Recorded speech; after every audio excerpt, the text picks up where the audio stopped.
Bonsoir, merci d'être avec nous sur FR3 Rhône-Alpes-Auvergne. Ce soir, nous vous proposons le magazine de la rédaction de Clermont-Ferrand, Subjectif. Un magazine très intéressant, comme vous allez le constater, composé de 5 reportages, mais je ne vous dis rien sur le contenu de ces reportages. Je vous laisse la curiosité et le plaisir de les découvrir. Voici votre magazine Subjectif.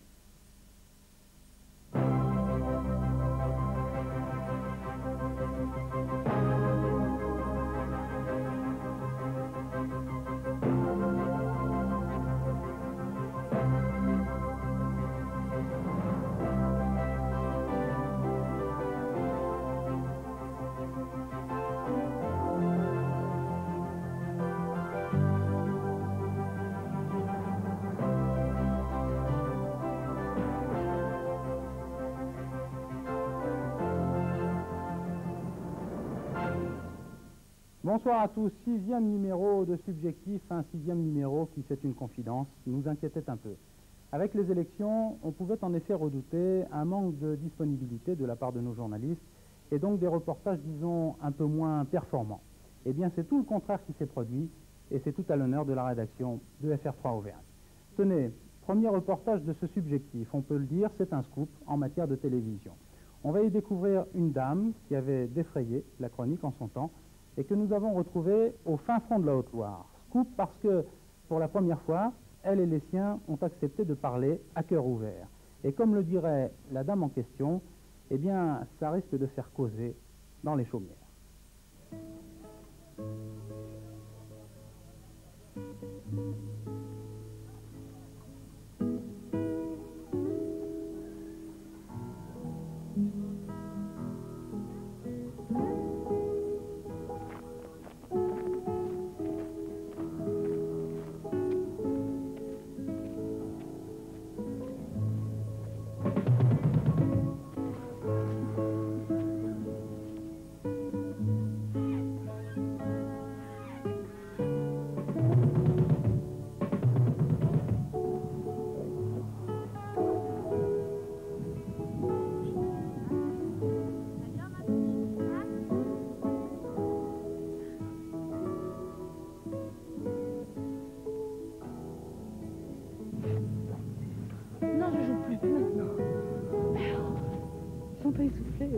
Parce qu'on vous rencontre ici, perdu dans ce champ, pour venir faire une promenade à cheval, par exemple. On ne sait pas qui vous êtes. Non, j'espère. En fait, vous avez un passé tumultueux, si j'ose dire. Qui vous êtes, et si vous avez une double personnalité, quelle est-elle? J'ai pas de double personnalité, j'ai été ce que j'ai été, et je suis ce que je suis. Alors qui vous avez été, justement? Je crois que vous le savez aussi bien que moi, je crois qu'on m'appelle Ula.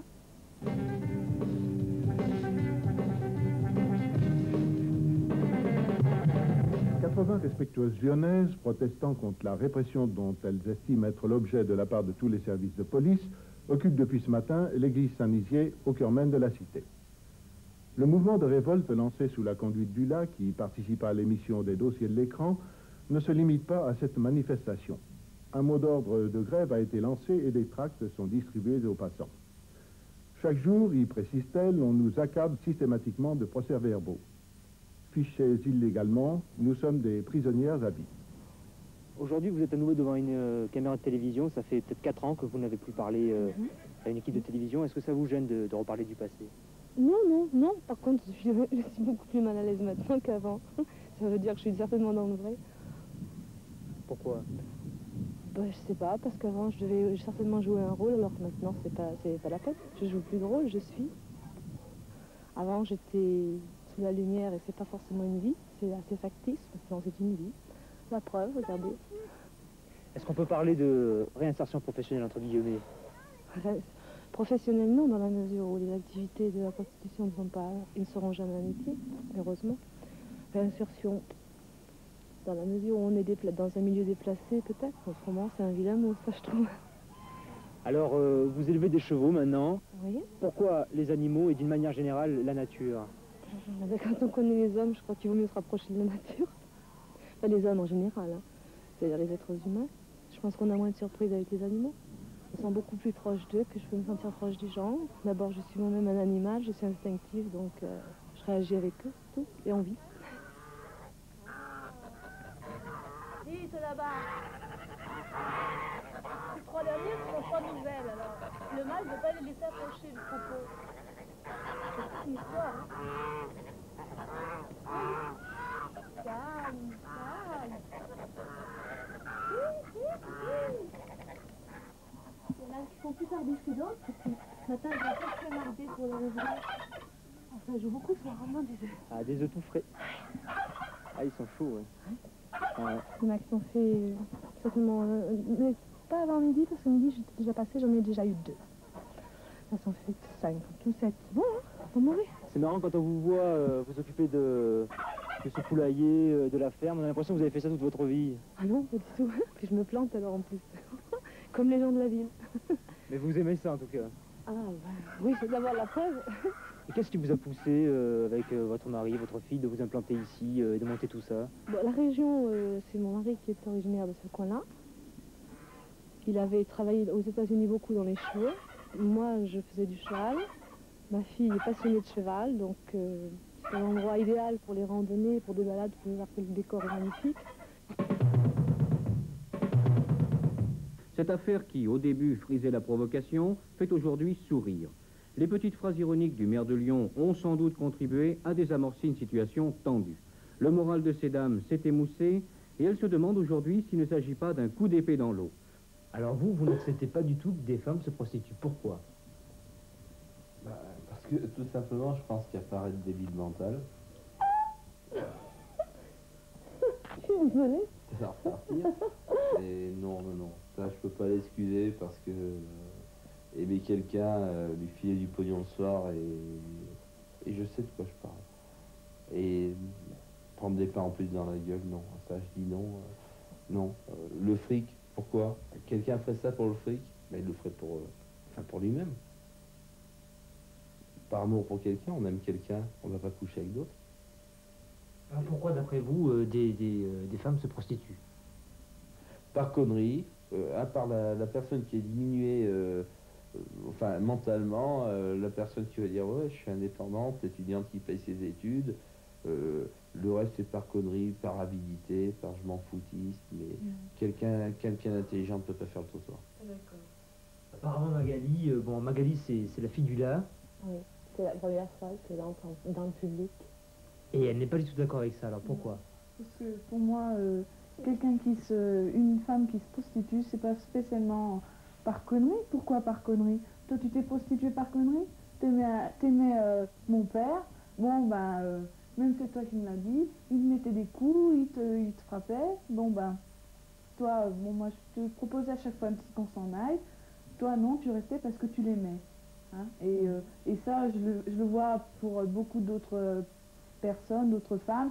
Quand on aime quelqu'un, hein, il peut se passer n'importe quoi, elles reviennent toujours.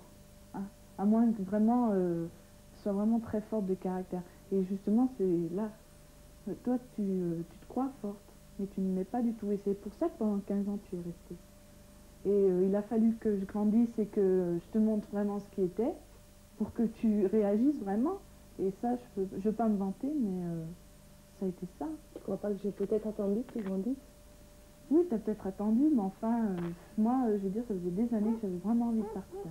J'étais contente d'être en pension à ce moment-là, d'ailleurs. Parce que vraiment, je m'éclatais et je pensais pas à ça. Bon, c'est sûr, quand tu venais me chercher, t'avais des cocards, mais tu te les planquais avec du fond de teint, tout ça. Mais enfin, moi, ça faisait longtemps que je voulais partir, hein, parce que... C'est tout le beau côté du là, star, vedette, qu'on a Mais ça n'a seulement jamais été, reproché. de toute façon. Ça n'a jamais été, hein. Moi, tout ce que je vois, tu vois, heureusement que tu m'as dit que tu étais prostituée, tu vois, j'avais 10 ans quand elle m'a dit ça, parce que j'avais perdu mon chien, et mon chien c'était tout pour moi, parce que comme j'étais la plupart du temps seule, enfin je parle pas, t'étais toujours là avec moi, parce qu'on était très proches l'une de l'autre, j'avais que mon chien. Donc quand il est mort, elle a décidé de tout me raconter, parce que les camarades à l'école, ça commence à tourner autour du pot. Quand elle me l'a dit, j'en ai eu rien à foutre, hein. Je suis vulgaire, mais... Vraiment, ça m'a passé au-dessus. Moi, tout ce que je voyais, c'était ma mère, c'est tout. Tout ce que je voulais, c'est qu'elle s'en aille. Est-ce que après, parce que vous êtes allé au lycée, au collège, est-ce que vous avez eu des problèmes concernant, disons, le fait que votre mère avait été prostituée, etc. Plusieurs fois, oui. Alors, la première fois, je me suis énervée, j'ai tapé, comme je pense n'importe quelle réaction. Et après, ça m'a passé tellement au-dessus, j'en avais plus rien à faire. que je rigolais à la fin. Et c'était eux qui étaient encore plus embêtés que moi parce qu'ils voyaient que ça me touchait vraiment pas. Et même maintenant, si ça arrivait, ben, je lui dirais, qui sait si ta mère elle le fait pas, ou qui sait si ton père va pas avoir une pute en fait, en fin de compte. Carrément.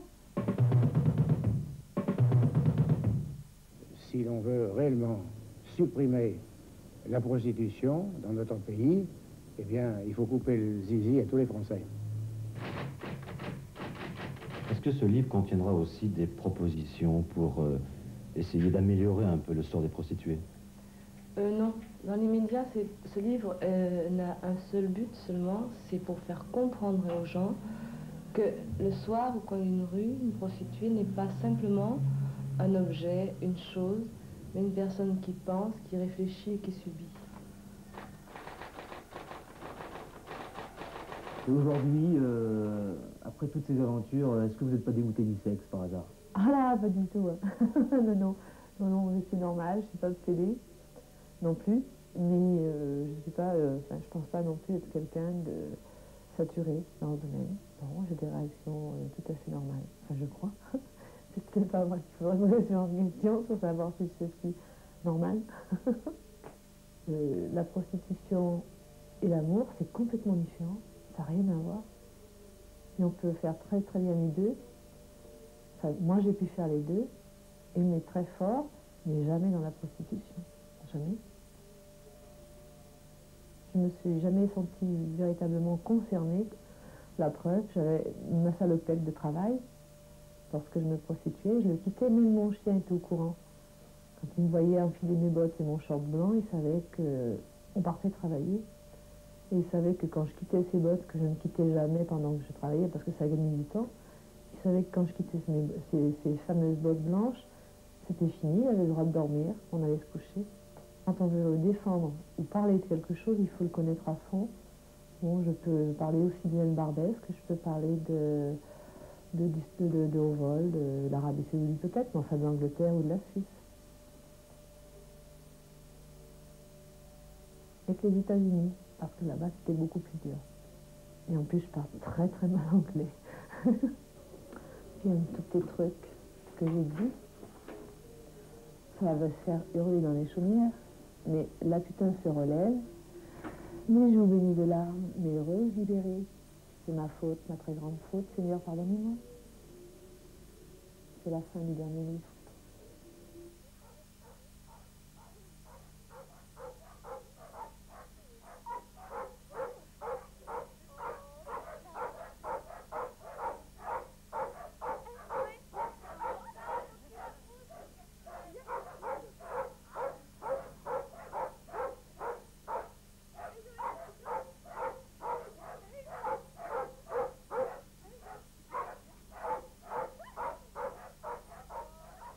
Le passé est remis au goût du jour à travers une étrange histoire. Histoire entre les dentelières, leurs fiancés et aussi leurs carreaux. Les carreaux, ce sont des coussins qu'elles ont sur les genoux. Une histoire transparente, transparente comme l'est le verre des épingles d'amour. Quand je fais une épingle d'amour, je pense aux femmes, je pense à pas mal de choses. Hein. C'est ça la liberté.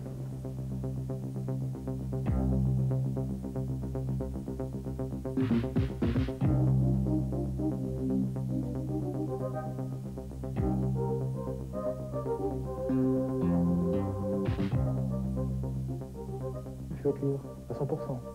Libre de penser, libre de créer, libre de territoire, libre.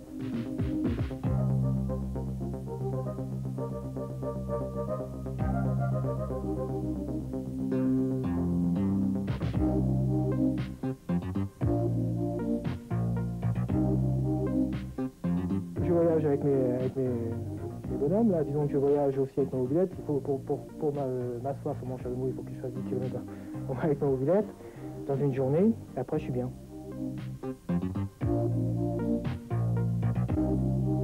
Des fois j'ai plus envie du faire, je veux plus le voir. Des fois je suis bien content de le retrouver. Je sais pas.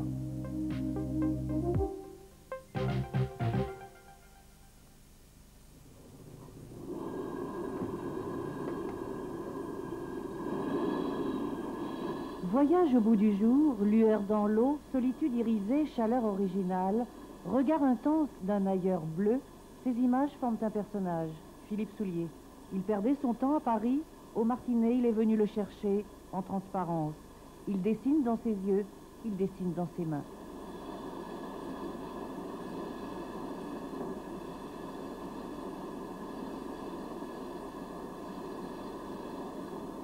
Là, je calcule pas le temps quand je fais les épingles d'amour.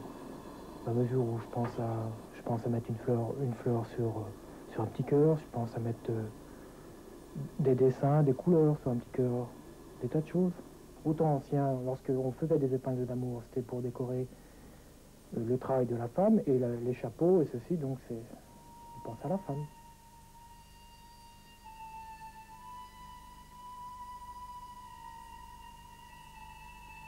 Il est dit également que les épingles d'amour étaient créées par des fiancés éperdus de passion pour leur belle dentelière, un travail qu'ils effectuaient le soir, cet instant où le noir de la nuit rapproche, dit-on, les amours séparés.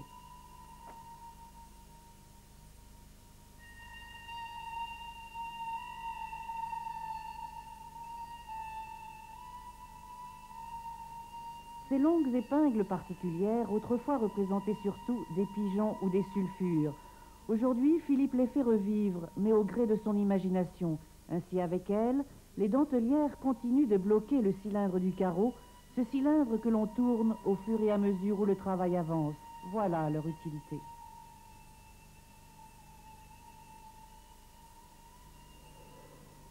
J'apporte, je sais pas, mais rien que par le produit, j'apporte la décoration d'une maison, j'apporte la décoration de la vitrine, j'apporte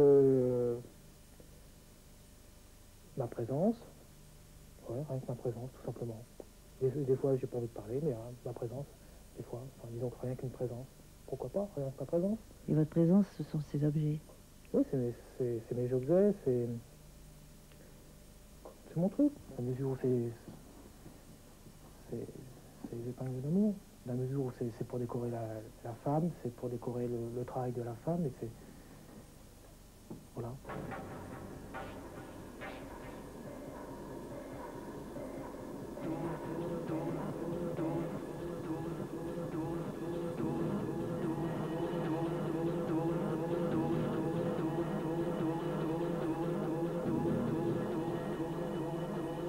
Qu'est-ce qui vous plaît dans ce mouvement?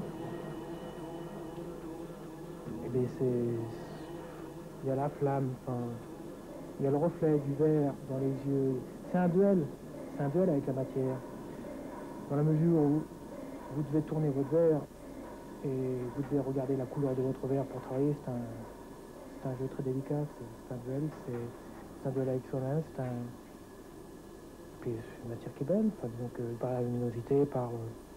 Vous parlez de duel, il y a un gagnant et un perdant, ou il y a deux gagnants? Il y a une amitié, un duel prouve une amitié.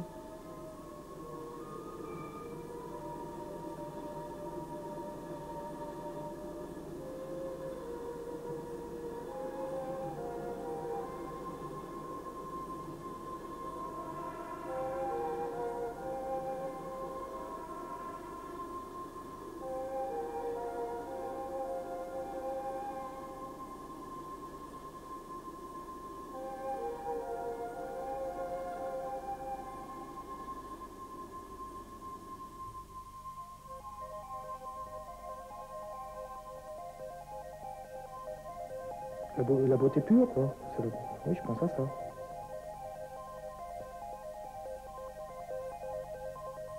Oui, je pense à ça.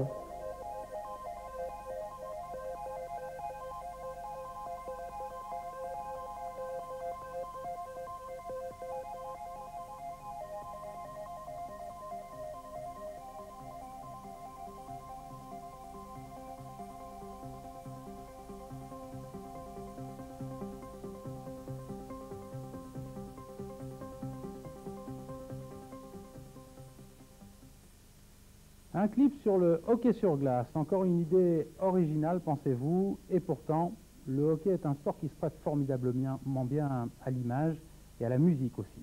Un sport-spectacle qui, hélas, n'a pas encore séduit les grandes foules. Il méritait donc bien ce petit coup de pouce que nous allons lui donner à travers les équipes de Clermont-Ferrand et de Mordine. 1, 2, 3, 4, 5, 6, 7. Général de Gaulle sera fier de vous autres. Français, je vous ai compris.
Luc, Marc et Goldman, juste avec Boissonnier, rien autre. Rien autre. Aujourd'hui, vous ne touchez pas palais, en principe, avec Boissonnier, Mr. Luc. Oui, Marc et Goldman, c'est tout, c'est votre devoir. Touche, oui, aujourd'hui, oubliez la chapelle, la cloche, pas à la genou, à la Marie, oui, reste debout. Ok. Mich.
60 minutes sur la glace, 60 minutes pour le sport, mais combien de temps pour oublier la défaite?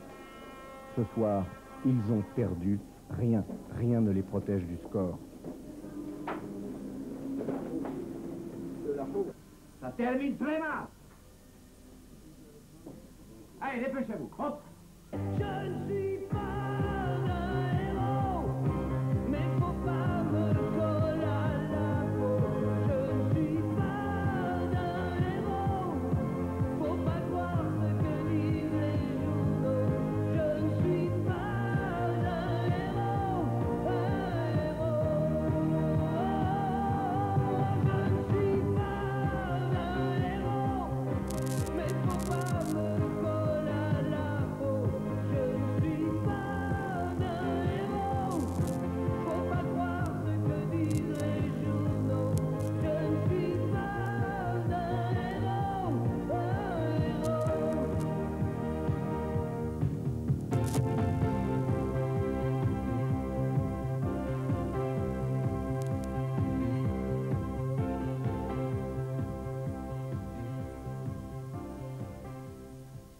Décidément, il y a des originaux partout. Nous les rencontrons souvent au hasard de nos reportages. Et puis, de temps en temps, parce qu'ils nous ont vraiment déroutés ou séduits, eh bien, nous revenons les voir. Cela donne toujours des reportages étonnants, attachants aussi, comme les Chopes, celui que vous allez découvrir. À 12 ans, sa mère le destinait à l'usine. À 22, il n'écoutait que du Chopin. Aujourd'hui, il s'est créé une vie, à l'image de ses contes de fées préférés, le tout avec 500 francs par mois et sans l'eau courante.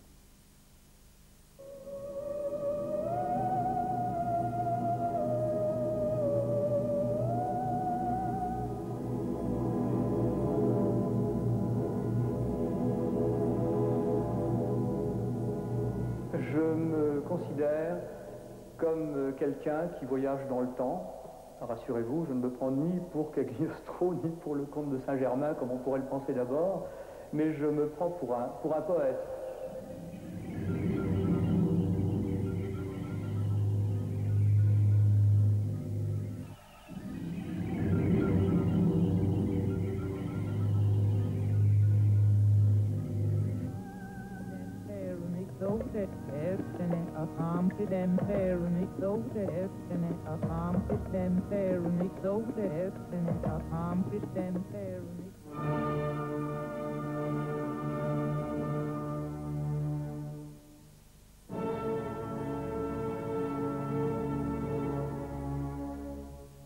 Je suis venu ici, d'ailleurs, dans cet endroit, coincé entre plusieurs hectares de forêt et des pâturages, pour faire d'une manière très solennelle, très travaillée, avec un grand renfort de boulot formidable, une déclaration d'amour à la vie.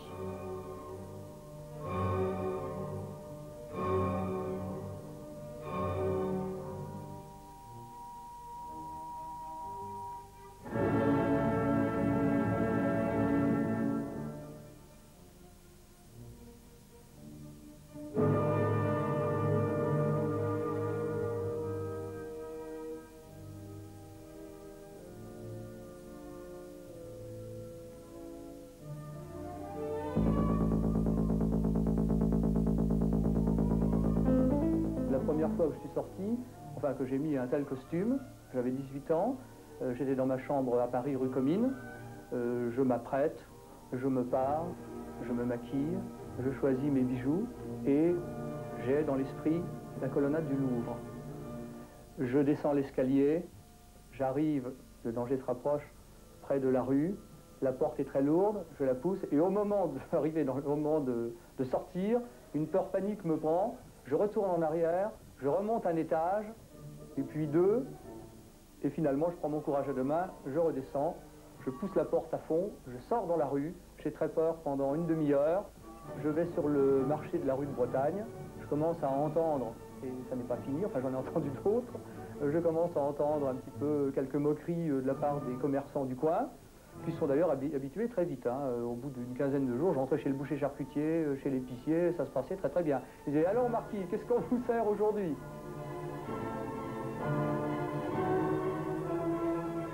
un cône d'Allier sur le marché, alors ça a été terrible. Hein. Les enfants ne m'ont pas lancé de cailloux parce que les rues de Hérisson sont bien balayées, et de cône d'Allier aussi, mais ça a été quand même très très dur. Je me souviens m'être approché d'une vieille dame pour lui demander l'heure, et je me souviens bien que cette vieille dame a reculé avec effroi, et pendant au moins 3 ans, personne ne m'a adressé la parole. Hein. Ça a été très dur. Même les commerçants, ça a été très très long à devenir plaisant pour moi. Bon, Marcel, on boit un canon? Je pense que oui, l'an dernier, on avait... Un demi, si on veut.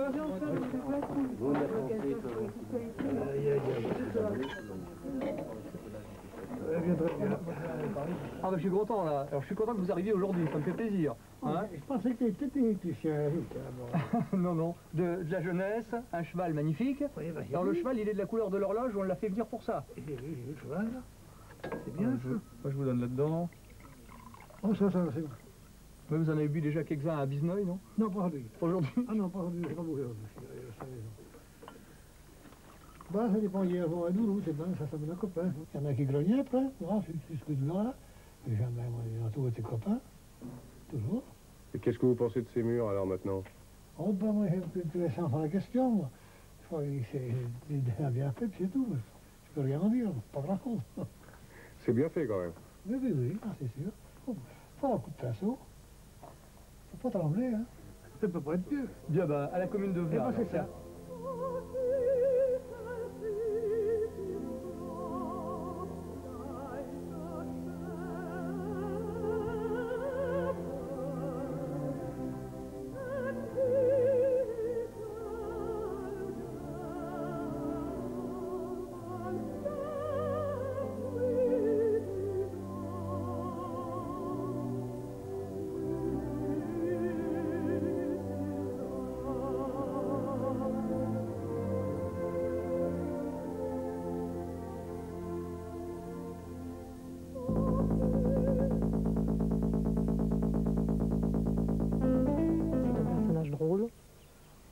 Plein d'humour, très caustique et en plus très chaleureux. Alors je pense que pour un premier contact c'est déjà très important. Puis après bien sûr le travail de Chope, toute cette mise en scène qui fascine un petit peu les gens dans la région et puis plus loin aussi. Enfin le contact humain de Chope est intéressant et c'est un grand personnage je crois. Ça plaît ou ça plaît pas? Bon, on disait que c'était un peu l'héritage de Cocteau, donc on est en pleine époque fantastique et c'est ça, enfin fantastique, donc à la limite il est dans un créneau de mode. Il peut marcher, si on s'en tient juste à ce niveau-là. Mais c'est quelqu'un qui fourmille d'idées intéressantes. Donc à ce niveau-là, il peut que marcher. Les branchages. J'ai pas besoin de grand angle. On va faire un grand angle tout seul. J'utilise le 50 mm pour l'instant parce que j'ai jamais eu les moyens de m'acheter autre chose. Là, je rêve d'aller installer mes décors, de les faire glisser sur la lagune à Venise, de voir se croiser, par exemple, une gondole avec un chat couleur du feu, croisant une gondole sur laquelle il y aurait un oiseau bleu, avec 200 mètres carrés de tulle rouge, peut-être, dessus, qui tombe dans l'eau, et les personnages sur la rive avec chaque coiffure clouée d'au moins 50 masques écrasés avec des fils de fer barbelés, voilà, histoire de donner quand même une atmosphère un petit peu forte, et photographier les monuments de Venise à travers tout ça. Alors, je crois que pour ça, il va peut-être falloir quand même que je m'achète un nouvel objectif. Mais maintenant, je suis un grand garçon, et il est peut-être temps d'y songer sérieusement. Voilà.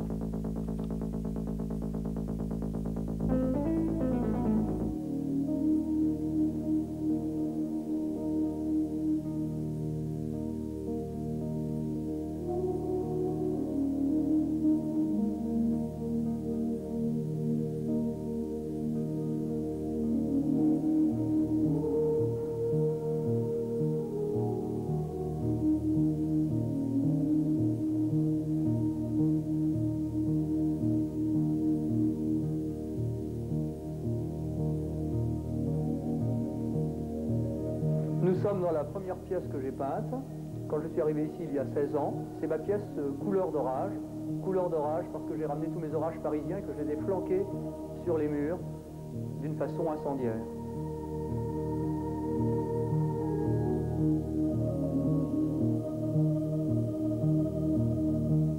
Alors ici nous sommes dans ma pièce couleur d'hiver. toutes les peintures sur les murs, tous les personnages que vous voyez représentent des poètes morts, dressés, debout, la tête dans les étoiles. Je change l'ornementation de mon lit tous les 3 mois. Derrière vous, vous avez le décor d'hiver avec des feuilles mortes recroquevillées et des masques blêmes.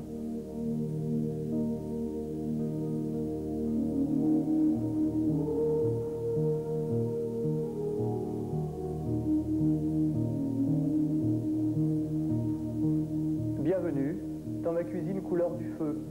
Le décor était si flamboyant, si ardent, que j'ai dû le rafraîchir en utilisant mon fauteuil lunaire et en recouvrant ma table de tulle bleu et mauve. J'ai peint également la gazinière avec une tête de génie du feu, naturellement, pour faire chauffer les aliments un peu plus vite, et ça marche.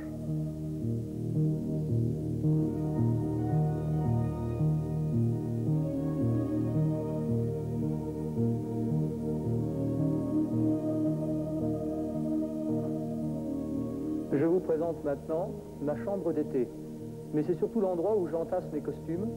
Toutes les armoires, tous les meubles que vous voyez ici, toutes les malles, sont remplis de costumes oniriques ou de costumes passéistes. Ce ne sont que plumes, strass et, dans certains coffrets, des rats momifiés qu'on a trouvés sous les toits, morts dans des poses d'horreur et qui ne pèsent rien, et que j'ai poudré d'or pour assortir à mes costumes parisiens d'hiver.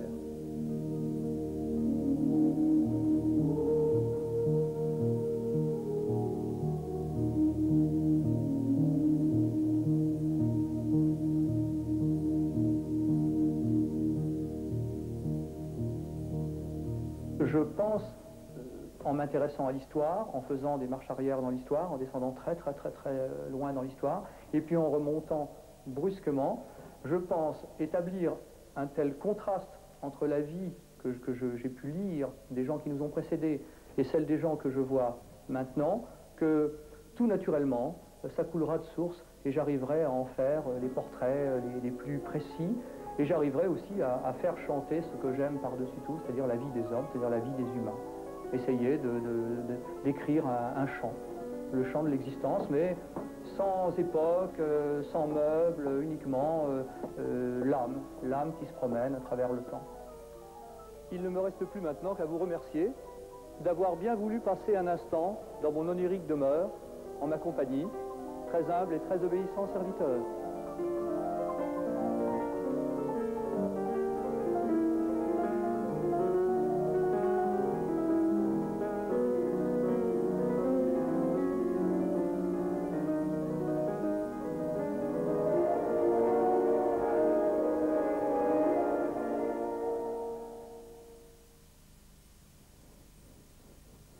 Le bout du monde à portée de la main, tel pourrait être le titre du reportage qui va suivre.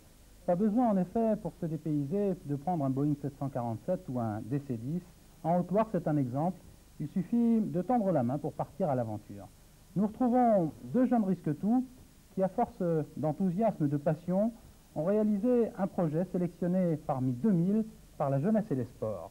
Et grâce à eux, vous allez le voir, on se croirait au Groenland.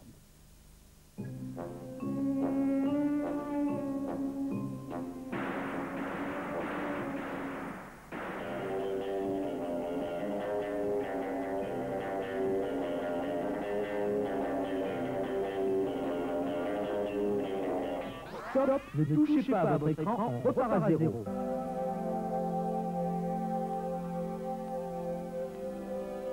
Dans les contreforts du Mézin, perché à 340 mètres d'altitude, là où la Loire prend sa source, le refuge Perrot est un havre de paix.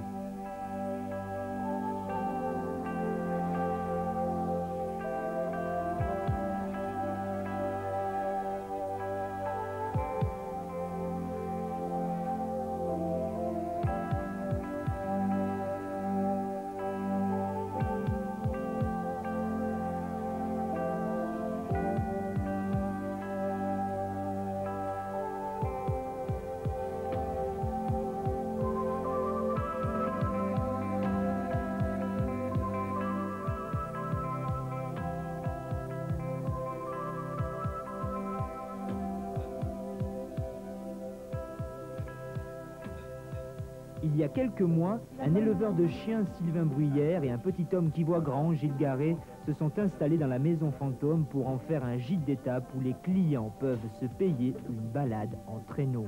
Une idée comme une autre pour faire de son train-train quotidien une aventure passionnante. Bah, c'était un peu un pari au départ, quoi. C'est-à-dire que, bon, bah, nous, on était en Normandie avec Bernadette. Et puis, bon, bah, je travaillais chez mes parents dans un magasin de meubles. Puis on est parti, cause qu'on a vendu le magasin. Donc, on est parti direction le Jura. On avait déjà 2 chiens de traîneau. Et puis, on a voulu essayer de faire quelque chose là-bas, quoi. Alors, on a bossé en Suisse pendant l'été, pendant 6 mois, quoi. Et puis, on trouvait rien, on a rencontré Sylvain et tout ça. Non, mais j'avais mes chiens, bon, depuis très longtemps. Et le problème, quand on a beaucoup de chiens, c'est qu'on a du mal à travailler et de faire vivre ses chiens en même temps. Alors, bon, je me suis dit, si je peux vivre avec mes chiens en les faisant travailler, c'est mieux pour les chiens, c'est mieux pour moi. C'est pour ça que j'ai proposé à Gilles. Je lui ai dit, bon, je vais lancer ça comme ça un soir. Hein. Je lui ai dit, ça te dirait de monter quelque chose dans le Massif central. Parce que dans le Jura, bon, les places étaient déjà prises, quoi. Et lui, il a dit oui. Bon, j'en espérais pas tant. Puis c'est la soif d'entreprendre qui vous a poussé. Vous êtes par exemple des fils spirituels de Bernard Tapie. Non, hein, moi, non, ce serait plutôt Arun Taziev, quoi. Non.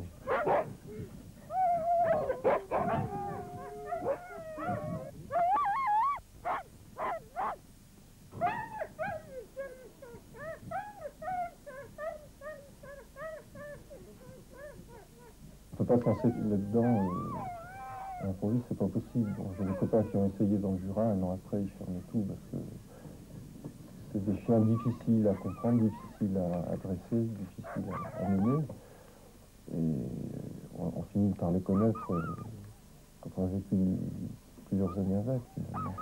On n'a pas pris un créneau, on s'est pas dit il y a un créneau à prendre là. C'est une passion qu'on assume de cette manière. Enfin, on essaie de vivre avec cette passion parce qu'elle est tellement dévorante qu'on est obligé de passer par là.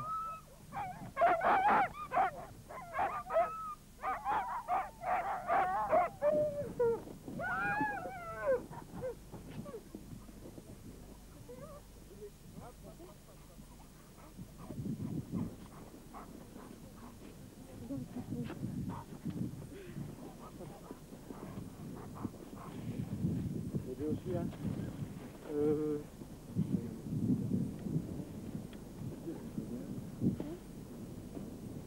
C'est la première fois que vous montez dans un traîneau tiré par des chiens? Oui, c'est la première fois. Vous avez bien écouté les conseils, c'est comme une moto, hein. Alors qu'est-ce que vous allez faire dans les virages? Je vais me pencher du côté de la courbe, non? C'est pas ça? Punga, Yatsok, allez. Voilà, c'est bien.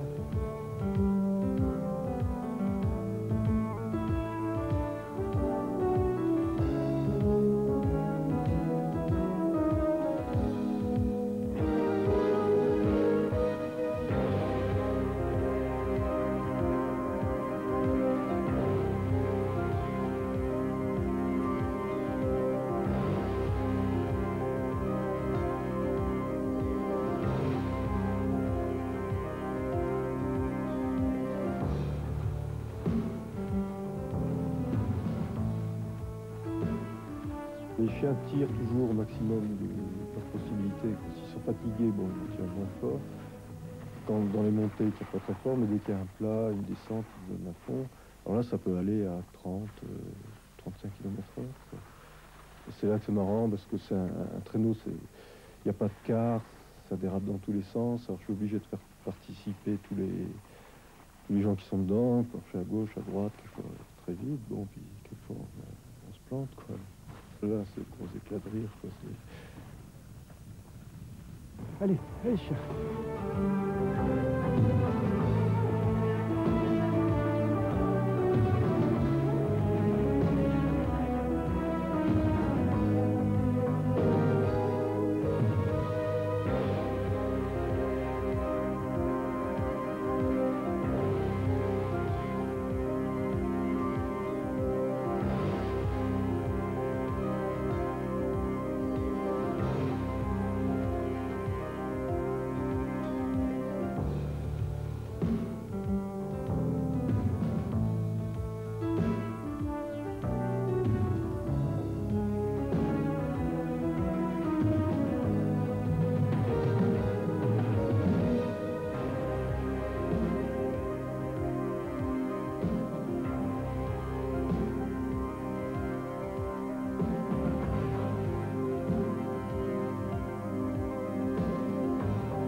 on prévoit quand même de faire des randonnées, peut-être l'année prochaine, même jusque dans le Jura ou dans les Alpes. Vous avez diversifié votre activité. Oui, au niveau chien, on va essayer de ne pas être tenu à la région s'il n'y a pas de neige, justement. On a déjà une remorque pour transporter les chiens, bon, qui n'est pas encore aménagée. Quand elle sera aménagée, normalement, on pourra emmener les chiens, les traîneaux et pouvoir bouger. Bon, mais d'autre part, comme cet été, là, on va faire la location et des randonnées en vélo de montagne. Bon, bah, si tu veux, si vraiment il n'y a pas de neige l'hiver, il y a toujours cette porte de sortie, là. Le gîte est tout le temps ouvert aussi. Le prochain objectif, c'est quoi? Notre prochain objectif? Un raid au Groenland. Non, enfin, moi j'aimerais bien faire quelque chose au Canada, mais c'est pas ça. Non, mais l'objectif c'est déjà de réussir, déjà de pouvoir vivre comme ça. Parce que là, de toute façon, pour le moment, jusqu'à pendant assez longtemps, avec les investissements qu'on a fait et qu'on va faire, on ne gagnera pas de sous avant un bon moment.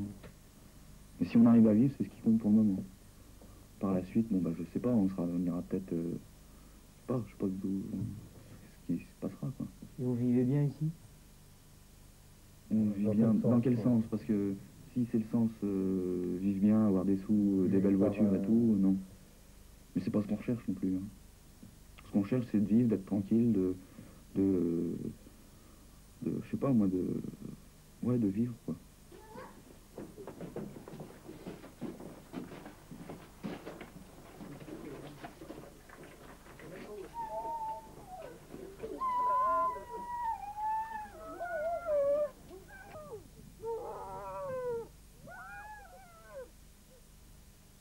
Voilà, le numéro 7 de Subjectif, eh bien, ce sera pour le mois prochain. Il y sera question de chercheurs d'or au Sénégal. Il y sera également question des à côté d'un Grand Prix de Formule 1, d'une sombre affaire de foin et de bien d'autres choses. Toute l'équipe de ce magazine Subjectif, magazine de la rédaction de FR3 Auvergne, vous remercie de votre fidélité. Elle vous souhaite une bonne nuit. À bientôt. Merci.